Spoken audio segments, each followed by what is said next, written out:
Okay, I've got those persimmons trees down as far as I want to go with it.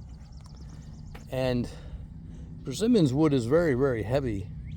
And so I had to be very careful on the ladder and make sure I cut them so they fell in a certain order. But I had already planned it far ahead, and it worked out perfectly. I'm still here. I guess it worked out perfectly. There's a lot of branches, a lot of weight, and yep, it was a lot of work. But I could have hired somebody to do it, but I did it on my own, and I don't mind that, because I would have missed out on all the fun and the fitness. That's how I like to stay fit. I always said a long time ago, I came up with a term, and it's exercise with a purpose. If you understand, if you get my drift. And I believe in that.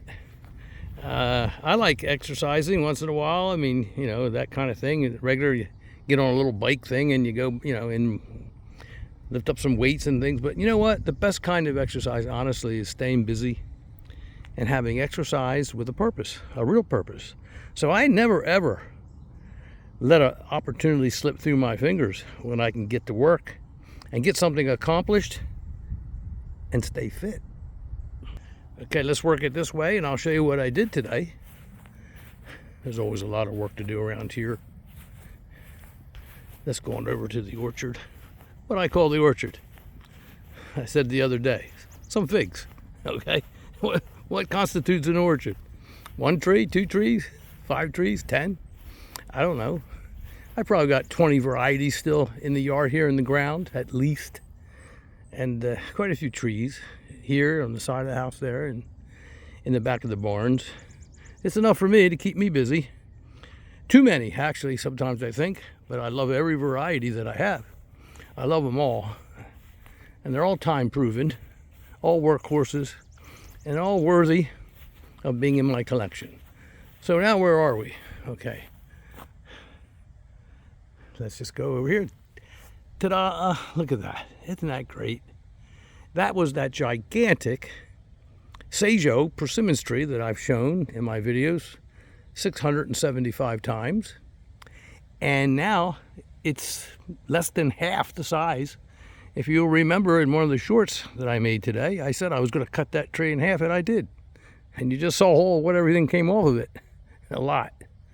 Okay, so I'm making way for another fig plant here. And I'm going to put a good variety. I'll do another video instead of lengthening this one. Uh-oh, I hear somebody. That must be Debbie. Okay. So now my blueberry bush there, which is a... Hey, what you doing? You going to help out here? No, you don't have to. Are you going to rake up those? Okay. I'll take the help. You're darn right. Hey! Hey! I can't play with you right now. We gotta rake all this up. You can't leave it like this. Yeah, okay. Well, anyway, I'm going to plant something right there in the corner of that house, and hopefully, Wait, we're taking stuff back. with a little bit of covering, it should survive. I'm going to put Black Celeste there, a gift from a very good friend, Figgy Ed, and it arrived yesterday, and it was just in beautiful shape. What a beautiful tree. And he also gifted me Malta Black, which is the only tree that I've really lost in the last few years from the extreme cold. I was shocked that I actually had a tree die all the way back and no shoots came up in the spring. But when I dug down deep, I saw that there were some nematodes, which is kind of rare. I think that particular tree, when I got it, it had nematodes. I really do. And we won't go into that. Let's not go into that. But anyway, I treated that area, and I'm not going to plant a tree in the same spot. It's fruitless to do so. No pun intended. And but I do have a Malta Black now, thanks to Figgy Ed. I was very selective in choosing another one. It's a long story, which I can't go into right now, but I will show you the spot. And here I got a bunch of interesting varieties now growing. Okay, and we'll talk about it someday. But let's go over here. Over here, I had a little Ronde Bordeaux that died. So that is the other tree that died, I guess. And nothing came up this spring. So I dug it all out. There's no nematodes and everything's okay. It was just a little tree. It was so severely cold, I didn't cover it and it died. It had a little bucket over it and that wasn't good. And so to make things shorter here, long story shorter, I'm going to put the Multi-Black right there, and it will flourish there. It will have some protection from the wind, and wind chill is a factor, as I said. It will be high and dry, and that's so important. You know, I wanted to talk a little bit more about that because I've had some people say, what do you mean by high and dry? Well, this is the highest part of my yard that has protection from the house, and then behind the barns it's the same way, but that doesn't have any protection. It's rough out there. I'm in a really cold climate. I'm in a colder climate than it says I'm in because I'm out in the country and it's very, very cold here. And so I just wanted to tell you, if you have level ground and if your water table's high, I would suggest, honestly, if you don't have any high ground per se, I would suggest raised beds, because raised beds work real well if you're not in a real cold zone.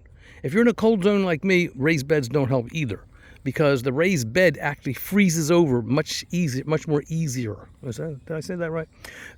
More easily. And the reason why is because a raised bed, the fig tree and its roots are pretty much exposed like a bump on top of the regular ground level, and they don't benefit from the geothermal heat of the earth as much. And so they will freeze back. They'll be the first ones to freeze back and take severe die back or die even. So, but if you live in a warmer zone, like maybe 8A and warmer, and if you have level ground and you have a high water table, then by all means, put your figs in a little raised bed, 4x4 raised bed, 4x6, 6x6, because when it rains, that water will just drip around the edge of that and pour off, and it will keep most of your tree roots dry, and that will make such a difference in splitting. So many people complain. What's the biggest complaint about fig? Oh, they split. No, they don't. Not that much if you plant them on high ground. Okay? You have to make up for what we lose here. We're not Mediterranean. We're not California. We're not Arizona. We're New Jersey. We're stinking, humid, wet New Jersey or Virginia or some other place where you live, maybe in, I don't know, Indiana, wherever you are. If you have a hot, humid, or a humid climate, and if it rains a lot, and if you have a high water table, do yourself a favor. And if you need to ameliorate the terrible effects of too much water around the roots, especially during the harvest time. And that's how we do it. Okay, I've given this lecture before, maybe not as in much detail, probably ad nauseum. Let me know if it's ad nauseum, because I don't mind. I love the comments, okay? It's a learning channel. And with that, good day. Deb, thank you so much. Oh, are you saving this for anything? And what? It's on the side over there. I didn't. No, I don't know. It just probably fell that way. Oh, okay. I think this is too bright. Let me see if I can make this better. Yeah, that's better, I think. What'd you do with your frisbee? Oh, no, I messed it up, Deb. Okay. I don't know if this is working out well. Hey, what are you doing? You want to play Frisbee now? Oh, my goodness. Look at that. Goodness. Okay, we're going to play Frisbee. That's what we're going to do, because Okay, Dad's take this out tired. to that pile. I'll be Dad's right tired. I've been working. I got most of all that work. Look at that tree. I'm so proud of that. I love it. And it's going to let all the light come back, all my trees along the house here. And that one there, that was 40 foot tall almost. I gauged it about 38 feet tall, this tree. This is a big tree too, this Yates. And I took it down. I'm thinking about letting it make some shoots, but I think I'm just going to take it down. I'll chop around it with an axe, and I'll do it because why? Because it keeps me fit. I like it. I don't want to miss out on that. I'm going to chop it with an axe and then dig a little hole and get my chainsaw down in the hole and then level it off and go zip. I'm just going to cut it level with the lawn so I can go right over it with the tractor, and that's good enough. You don't have to have a stump grinder. Not here. Okay? Not out in the country where I am. That's good enough. And so, thank you, gang. Thank you for visiting. Always enjoy your visits. I enjoy the interface. I really do. Enjoy your comments. Enjoy your visits. Thank you for your subscriptions. I hope you enjoyed this video, and I'm out of here.